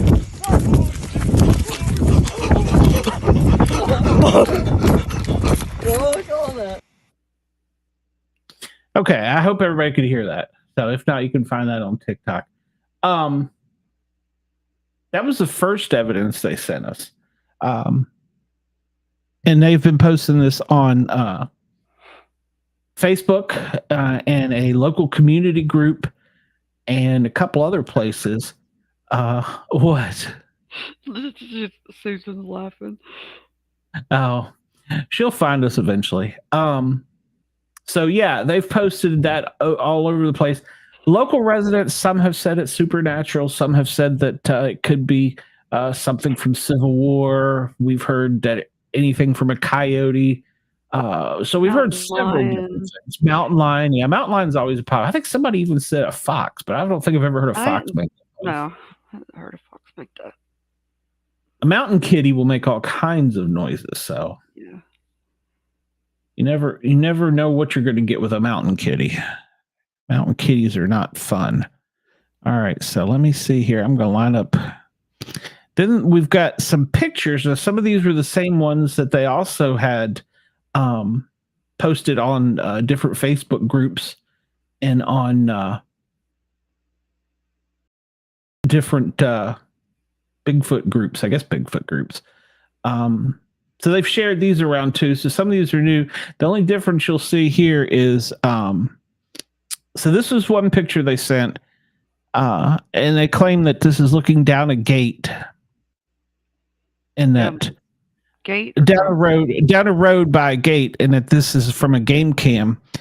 And I managed to get it out of it, and I don't like to say that it was or wasn't something, but this looks like the back of somebody wearing a ball cap to me. Now, I like don't in front of somebody to me with their head turned sideways. Yeah, could be. Universal Sue. Universal Sue, welcome, Universal Sue. Please like, follow, share, subscribe, and thumbs up. Yeah, to me it looks like this is their butt. It does look. And they kind of got their hands in their pockets, and they're looking to the side. But to me, it looks like a person. I see their feet turned side to the side now that you said that. Yeah, to me, that's a person. Now, once again, I wasn't there, so I can't say, but that's what that looks like to me. And they claim this was shot late at night, which I don't dispute that part because, it does look like it was a nighttime shot. Now, it looks dusky. I don't know about. Yeah, maybe not. Maybe not. Let me hold on a second. Let me do something else here real quick. I don't know could you get it that bright if it was a nighttime shot? Oh yeah, you could. I didn't know. Let me go. I should have done this first. Stop that. Not that. Okay. I knew that's what you were laughing at too. All right, so this is the area that we believe that it was shot, that these were made in. It's a residential neighborhood. This is a private farm, and back up here is a lot of wood line. So this is the area we believe it to be in because we don't know that technically where it's at. but that's what we're told. I believe that from what research we've done, that this little stretch of woods here, this is a road. I believe that most of the pictures were shot in here from a game cam, and I'll tell you why I believe that. First off, the light is facing towards the property and down. It's the old kind of I forget the name of it, but it's the orange lights. So I think that's where it gets. Is it halogen? Halogen, I think that's correct. Yeah. So yeah, I believe that somewhere up in here, facing towards the road, these are all taken from Google, by the way, is where a lot of these pictures were taken. And in fact, in one of them, they reference a gate. There's a gate right there, and you can't see it. Well, maybe you can. There's actually a gate straight across. This is an old barn here. So, once again, just a different angle. The gate would go across this field. So, well, Sonia, if whenever you're ready, come on in. You could add your 2 cents. So let me go back here for a second. And that's the area I believe a lot of these pictures were shot in. And we did that research on our own. The people in both the neighborhood groups on Facebook and the people that were describing the event didn't really give us a whole lot to go with or where it was at. That was their prerogative, but they wanted us to do our homework on it. Yeah. So once again, I believe that this is shot from the roadway. This to me is shot the opposite because I believe that's a pickup truck that could be in the driveway right there. It looks like the side of a pickup to me. Now that could be a road too, but that would put the gate on the wrong side, in my opinion. Say again. That would put the gate, if it was shot, if that was the road, the gate would be on the wrong side. From where we think the pictures were made, the gate should have been on the left because it goes across that field to the other side of the farm. No, that makes sense. No. Okay. The guy's driveway, the gate would have been on the. If it's shot from the road, the gate would be on the right. That's what I'm saying. I believe that one was shot from the road, whereas I believe the others are shot towards the road. Right. Yeah, so I'm not sure if the game cam caught somebody walking up the driveway, but there's more than one game cam. That's true. It's my belief that I really wish I had the other. Well, I don't know that I could have showed that from Google Earth, to be honest with you. So that's what I think. This one, I really wanted to ask them where they were at when this one was shot, because this is a total different angle than anything we got. Yeah. I couldn't find a reference or a roadway close to it as to trying to determine what this is. My best guess is that this is a person bent over. That's the road out there. It's not the same road highway. Because there's no. But there was no, from the angle we were looking at on Google, that driveway isn't there, so it's not from the same camera. No, I don't think you're. I think you're right about that. No, I don't. That's why I wanted to ask when they came on tonight where this one was shot, because it is so different than the others. I mean, it's obviously road. There's a driveway. Here's the power lines. The original was really dark. Yeah. It could be a farm animal, Universal Zoo. It could be. Could be. I think I only see 2 legs. Well, I thought that it might just be a person bent over. It does, because there's hair. Yeah, it looks like I almost want to say it sounds silly. I mean, and this could be that it is a paranormal thing. This almost looks like an old granny dress, and this is her legs and feet, and she's bent over with her hair flopped kind of down. I don't know what they saw or what they thought they saw in this. I was really wanting to ask them. Yeah, and I hope that they come back on, and I hope that I hope they will come on. But I didn't want to not present the evidence, because I've been online talking about this and been so adamant about we were gonna talk about this and what we thought it was or wasn't. So Pictures are interesting for sure. I'm perplexed. No, wrong way. I got nothing. It's a solid whatever it is because there's a shadow, which would make sense from the light that would be shining up here, facing towards the camera from our point of view. So the lighting matches up. It does look like a granny leaning over, which it could be a ghost. I don't know what they thought was in that picture. That's what I think was in that picture. And I really wish they'd give me the chance to discuss that because that was one I really wanted to know.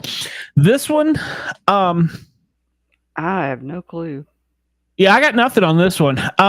If this was staged or faked, they did a good job.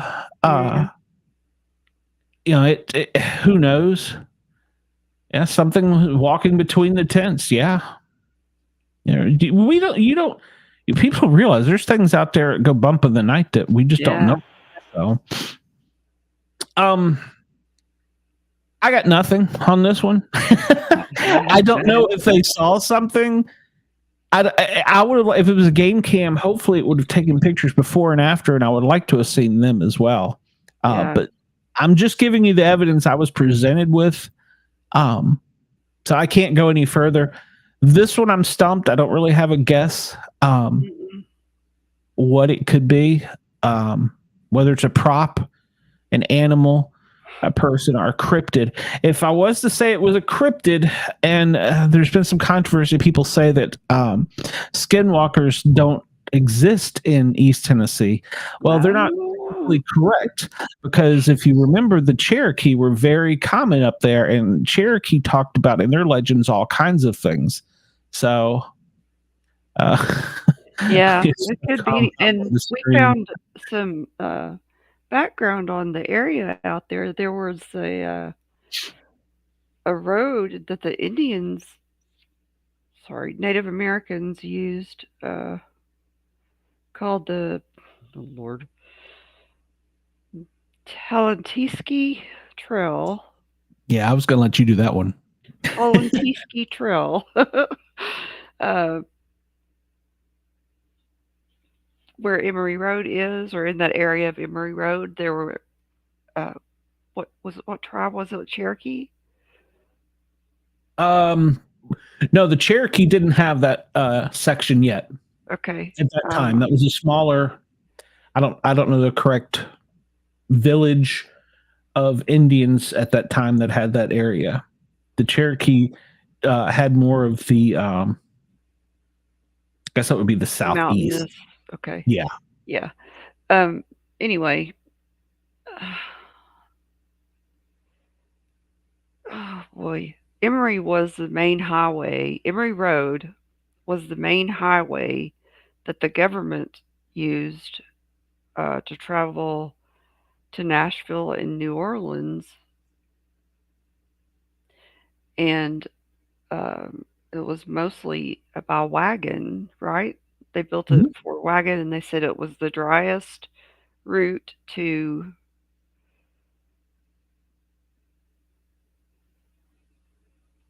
Washington. Well, from between Washington and Louisiana. And I think when they were saying that, if you also look back in the maps, Louisiana continued a whole lot further up in, what would that be, east than it does now. So, yes. And of course, a lot of people don't realize how long the Carolinas used to be. So, You used to be able excuse me, I'm sorry. You used to be able to take Emory Road all the way up north. I'm not sure if it still goes that far or not, but so that there was one of the original roads from the 1700s. Yeah, from 1700. It was built in the trail was there in 1766. The Talentiski Trail. Oh, Lordy. Now, we couldn't find any major Civil War skirmishes, but there were Right. Indian skirmishes when it came to different tribal boundaries. Because, as she was saying, with that one tribe, eventually it became under Cherokee, I guess, domain. Yeah. Um, You, and actually, the Cherokee Indians, that was a big complaint that they had with the American government, was that there wasn't a road for them to go that they could travel safely between tribes to get to Washington, which I thought was kind of interesting. yeah. And they wanted Emory Road to fit that bill. So there is some history on Emory Road. I couldn't find anything specific as to say there was a battle there. I couldn't find anything specific to say that there was an Indian war there, but If you could there is a imagine, history. So yeah. yeah, if you could imagine that time period and perhaps the, well, you'd have the Civil War eventually come along, um, and what was it, 1860, 18, let's see, it ended at 18. It was like 1868, wasn't it, that they finally made it an official road? And Yeah, that was almost 100 years later, to be honest with you. It was like 70, 80 years. So, yeah. uh, But the Civil War was in the 1800s. It was 1863. you're stretching my history further than I So, remember. I think. And so in between 1766 when they made when the Indians had the trail there and the road was built, which I don't remember what the date was. I'm so sorry. It was 1800s, maybe earlier. And the time period between that and the time of the Civil War, what skirmishes and battles and potential deaths or anything in that area. Mhm. I mean, and also that one big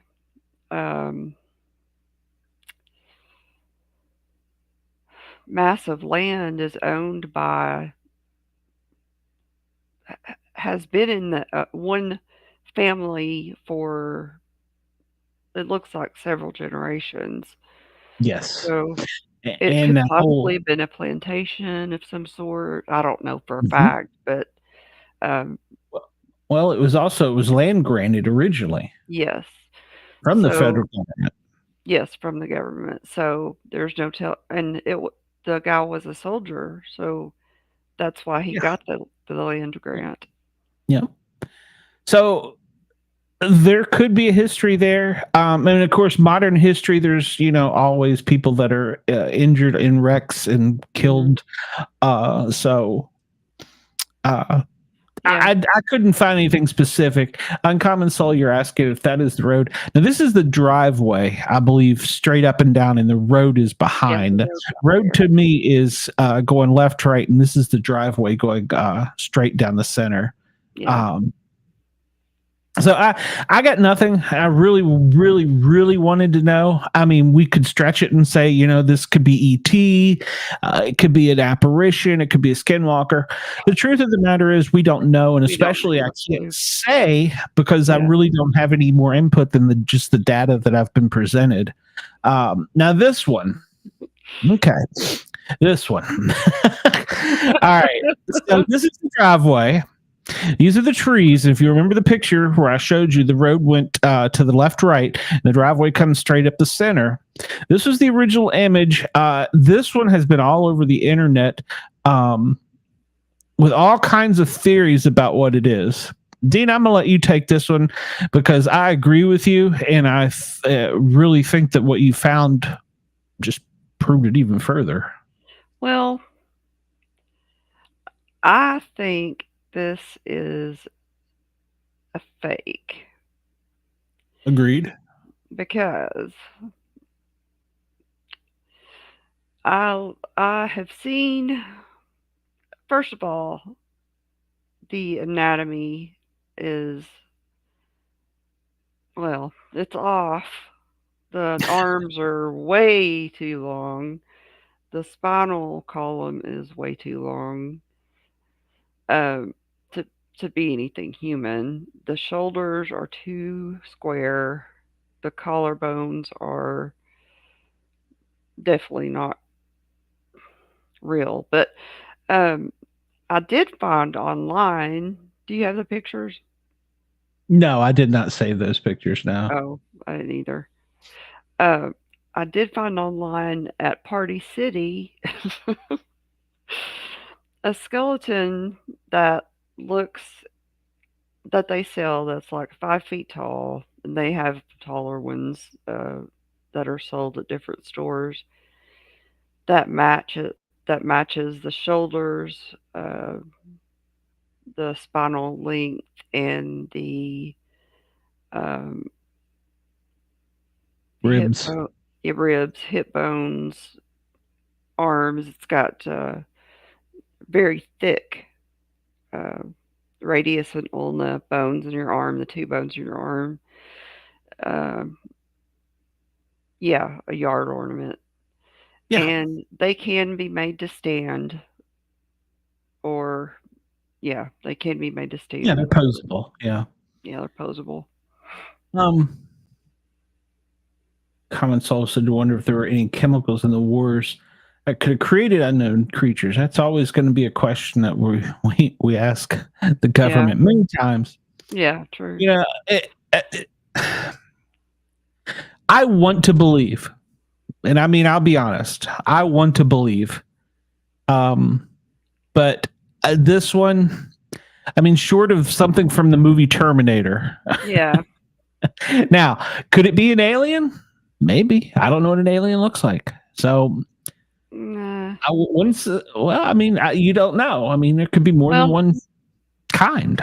I can't say definitively, but I get a feeling about this one that it is fake. I agree. I this one to me, I wholeheartedly think this was a prop. Now, could it be that somebody is messing with this family? That's very possible as well, because we've run into that. I run into that in the case. Well, not I, but our team investigated down in Florida. It was somebody messing with them to get him out of the house. Oh, yeah. So I don't know. It could be. There's a high school nearby. It could be shoulder pads. You know.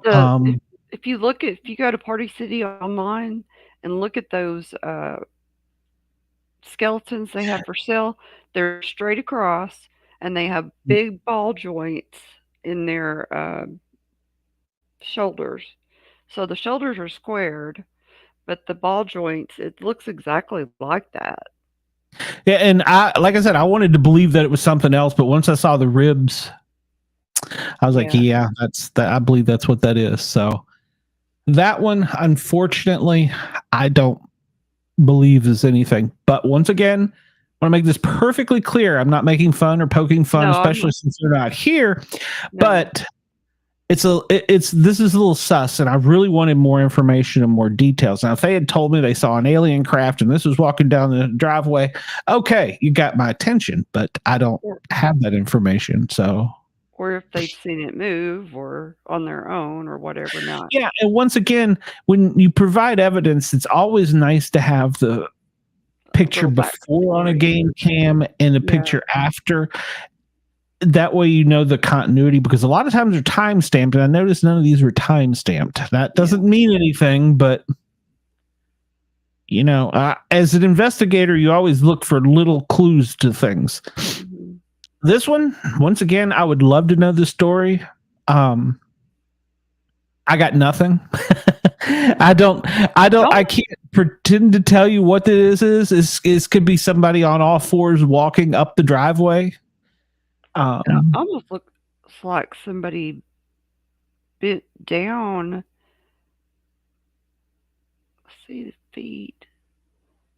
Like bent, I don't know, squatted or something. Yeah, maybe like a center for hiking a football. Yeah, that could be. That's one of the like a frog. You know how you play leapfrog when you get way down on the ground? Yeah, Maybe like I said, like a inappropriate. center, they got the football right between them. They're gonna, yeah. That's it. Now that you say that, I see that. Once again, all right. Well, what we can deduce from this scientifically is we know where the light is, we know where the road is. So this is solid. It casts a shadow. There's no doubt about that. Yeah. So whatever this is, it casts a shadow. And once again, I believe the shadow is with the light that would be up here in the top left corner, facing towards the driveway. I believe that that is consistent with what we found. So what that is, I don't know.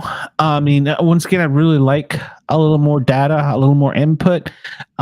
Unfortunately, in a lot of these investigations, you don't get that.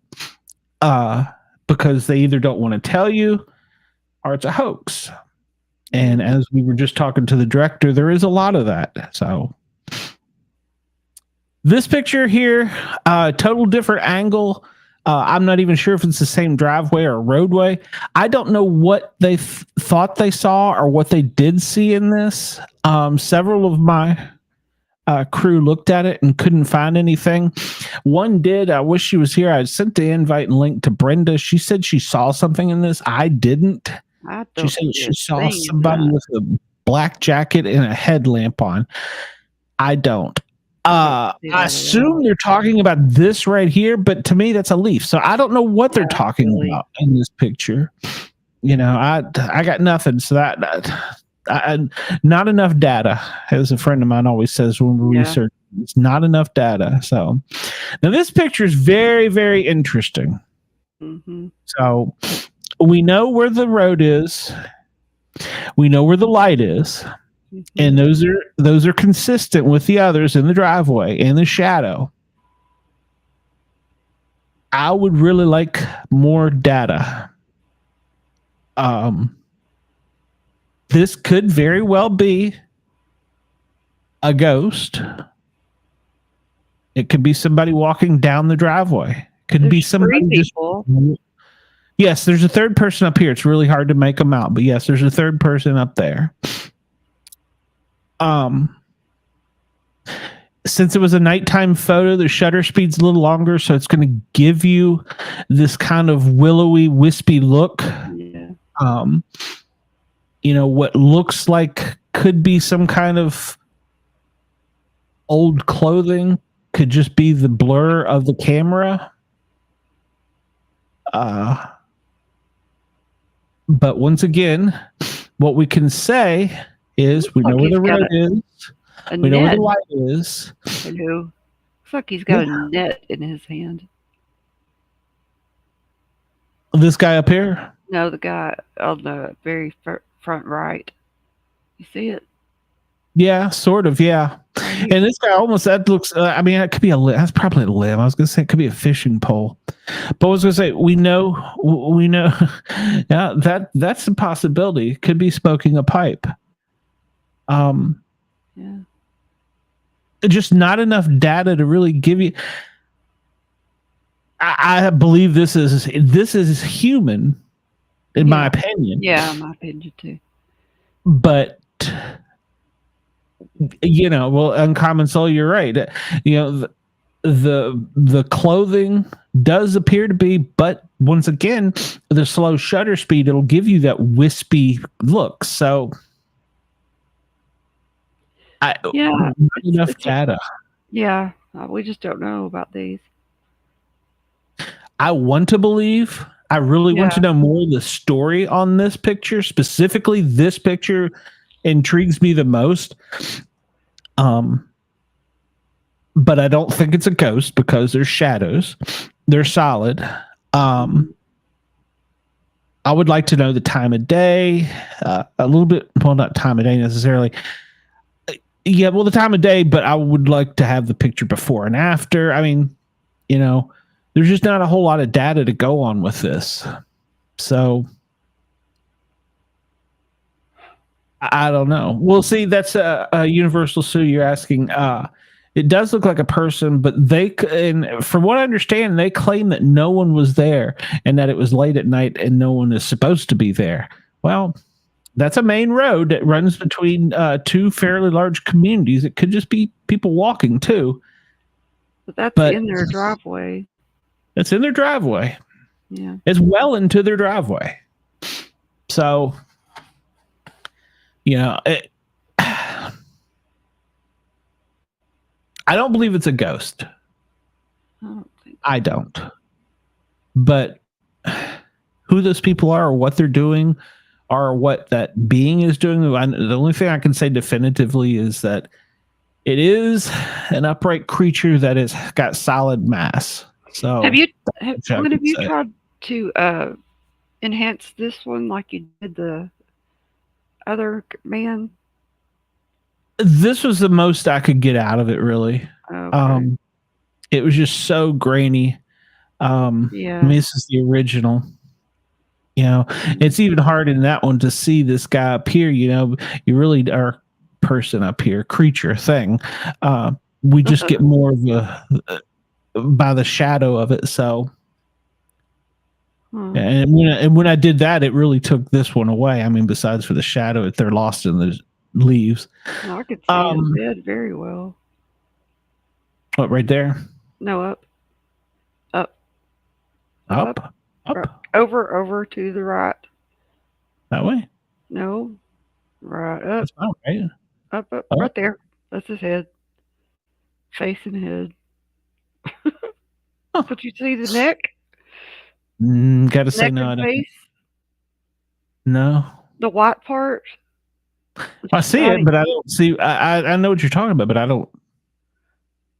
I don't see what you see, but I know the area of the film you're talking about. I mean, technically, I would say this looks like an actual face to me, but I know it's pixelated, so that's not the case. So no, go back out.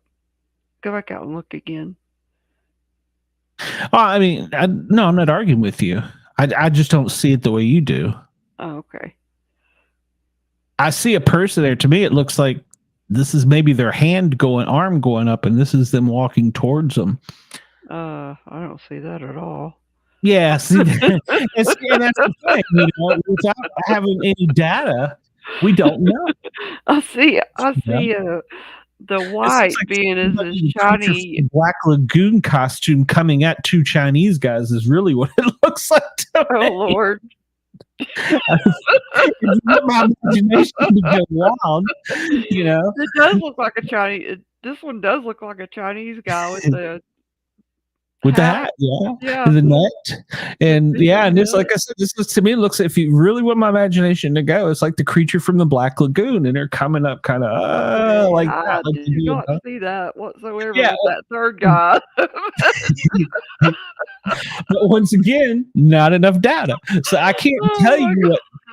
And they may not see either of those things. So that's funny.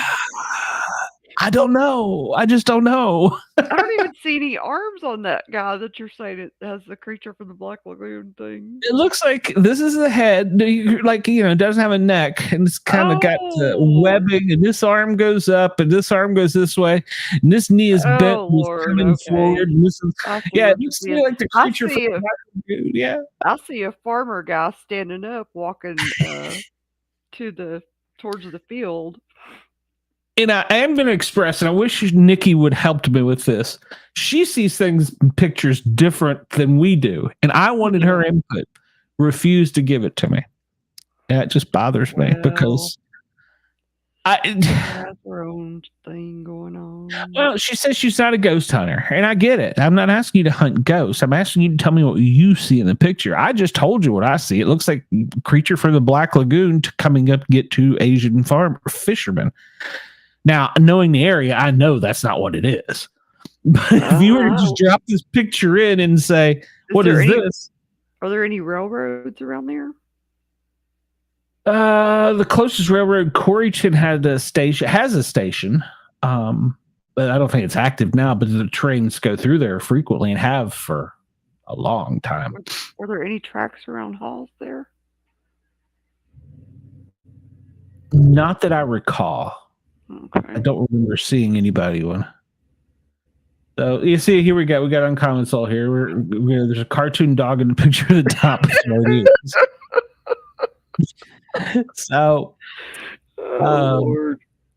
Yeah, I really wish that they had come on and Yeah. told us what I need more data. I can, like I said, the things I can tell you, I know the road to be back there, this to be the driveway, the light to be up here, and these three things are solid because they cast a shadow consistent with where the light is. I can tell you that. Yeah. That's about all I can scientifically tell you without any other data. I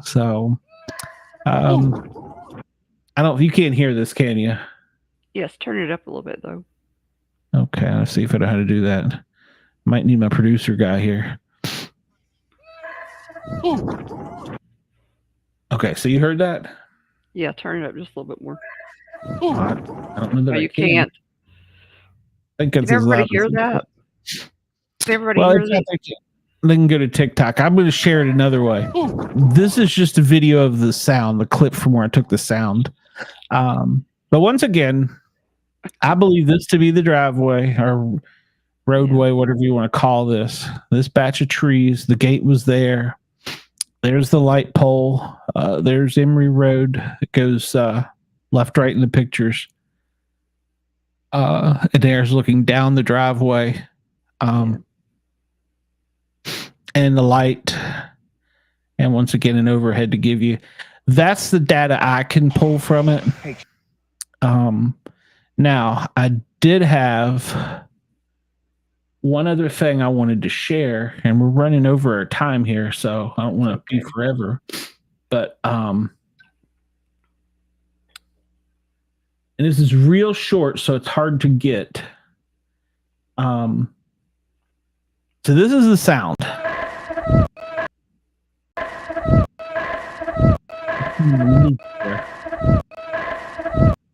That's the sound that the That's the sound enhanced from the video. the boys heard and ran from. And was asking where the gate was. Okay, I'm just going to go out on a limb here. I ask if there was any farms in the area, working farms. And there are farms in the area that do have working horses, mules, donkeys. Not sure about zonkies, which is common in East Tennessee. To me, I think this is You cut out. I did or it did? You did. Think it's a what? To me, I think it's a donkey. I think that this is a donkey. I can't find any other creature that makes a sound close to that. And they tell me that there's a working farm there. From the pictures on Google Earth, there are horses in the field. That's what I think it is. Now, would that scare the living hell out of you in the middle of the night if you weren't expecting something? Abso-damn-lutely. So once again, I don't have the data to say definitively what it was or where they were. I can tell you where I think they were and what I thought happened from the data I've been given. I think that's a donkey. Would I have been shit my pants if I'd heard that, not expecting it? Absolutely. Yeah. I have nearly crapped myself over a stupid barred owl in the middle of the woods. So yeah, you expect them. Those little suckers are silent when they fly. Oh God. So yeah, we had an owl, actually, one of the big owls, not the barred owl. What's the next one up? Great horn. We were walking a fire road and we startled it, and it was in the branches.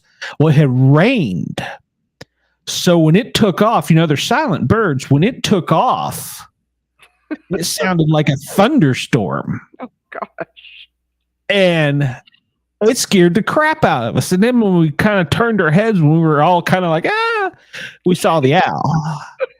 It felt stupid. But did it scare us? Hell yeah. Because it sounded like an 8-foot thing leaping out of the trees. So.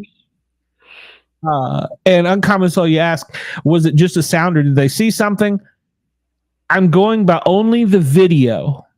We don't know. I don't have any other data, and I'm going to invite them. I know they're going to watch this. I know the resident halls are watching this, and I appreciate them for doing so.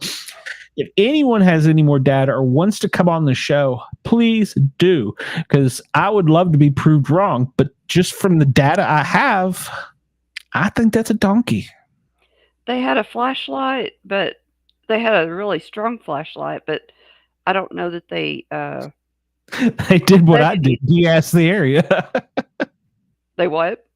They de-ass the area. Yeah, they did. So I don't know if they said anything about seeing anything. I couldn't hear that well enough. And then the sound came and they just all scattered. So Yeah. And there's only one video on their TikTok page of that. And that's the only video I was given. So do you have the sound of the of any of the donkeys to compare that to? I did not do that. No, I should have. But yeah, you can just YouTube donkey sounds, and I was very impressed. I didn't know they made such noises. So I didn't either, but a lot of them sound, when they're braying or upset, they do sound a lot like that noise. So I don't know. Yeah, I don't know. That's the data I was given. That's my impression. They asked for me to put it out there. I asked for every member of my team to look at it, plus some people that aren't a part of my close team here. So, yeah. Yes, a zonkey is a zebra and donkey cross. Yeah. Horses, donkeys, and zebras can interbreed. However, after they breed, let's see, the offspring is sterile. Yeah. So you can breed a zebra and a horse, and whatever it has, that foal will be sterile. Yeah. It can't. So insane. So, but yeah, and zonkies are actually very common in that part of East Tennessee. There's one that lives right across the street from my mom's, and that son of a has scared the crap out of me in the middle of the night. So, yeah. So, well, a cow will scare you in the middle of the night if you don't know it's that's true too. I remember Ken and I in Pennsylvania were running from an imaginary bull and damn near jumped off a cliff. So that's probably crazy. So I mean, I go back and look at that, and I don't know how we didn't die, but it's a story for another time. Ken's not listening, or he would have chimed in. It's when he tried to kill me on like my 18th birthday, a bastard. Oh my goodness! So, but we would like to anybody who has information, or the guy that was supposed to come on tonight. What's his name? Austin. Thomas. Well, Thomas and Austin were supposed to come on. Yes. Oh, okay. We'd love for them to come on and talk with us about any of their experiences there, or what they saw, or if they could shed any more light on the photographs. That'd be great. We're not trying to say what they, we weren't there. Like Glenn said, we weren't there, but we'd love to hear anything about what they have to say, or anybody in the area that has information about any other sightings or things they've seen. I want to be proven wrong. I want it to be something. Yeah. I want to believe. If you want, you can go to speakpipe.com/Para OR Normal Guyz with a Z, all one word there.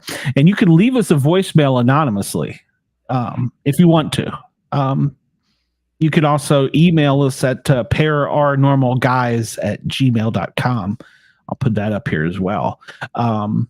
If you just want to email us something, paranormalguyz with a Z @gmail.com. So I would love to get them on the show and get more data. But unfortunately, with the data I got, you asked me to tell you what it is. I can't tell you definitively. I tell you what I believe it to be. And and I'm not trying to say for many of the people listening in East Tennessee that these people were trying to set up a hoax. Right. It could also have people messing with them. It could just be kids. So, but we don't know. I don't know. And I want to be proven. I want it to be Bigfoot. I like going out in the woods looking for the big hairy guy. I want it to be him. Yeah, I don't know if you're gonna ghost too much, but That's what the pictures are for. Are silly or cryptids. the cryptids. Yeah, these are cryptids are solid. So, but yeah, that's what I wanted it to. I want him to. I want it to be something besides what I think it is. I And find the pictures of the people intriguing, and I really would like to have more information on those. more Yeah. data. Yeah. So yeah, once again, speakpipe.com/Para OR Normal Guyz. If you want to leave us a message, I know there's quite a few people that are watching on Facebook in East Tennessee that have an opinion about this. Some are highly opinionated about it. And I'm going to get blasted at SportCat on Twitter is fine. But prove me wrong. Please prove me wrong. I want to be proven wrong. I want to go out in the woods and find that Bigfoot there. So What are you talking about, Bigfoot? This show is not about Bigfoot. This is about ghosts and cryptids. Which Bigfoot is? Bigfoot is a cryptid. That's what I said, but those were not Bigfoot. No, those definitely weren't Bigfoot. No. Well, what the hell are you talking about Bigfoot for? Well, that's what I said. That's what I want it to be. I know, but it's not. So it's not, and I don't Oh, believe it's a Lordy. cryptid either. I believe it's a friggin' donkey and people putting stuff in their yard. not the sound, the pictures. I believe that's people putting stuff in their yards. So No, I don't know. It's- You never know. it's a picture of the people. Like I said, I want to be proven wrong. Well, Prove me wrong. Oh Lord. That's I want to be proven wrong. That's what. But I was asked my opinion. That's what I think it is. Right, Oh. but what the hell does it have anything to do with Bigfoot? That's what I want it to be. I want everything to be Bigfoot. Oh.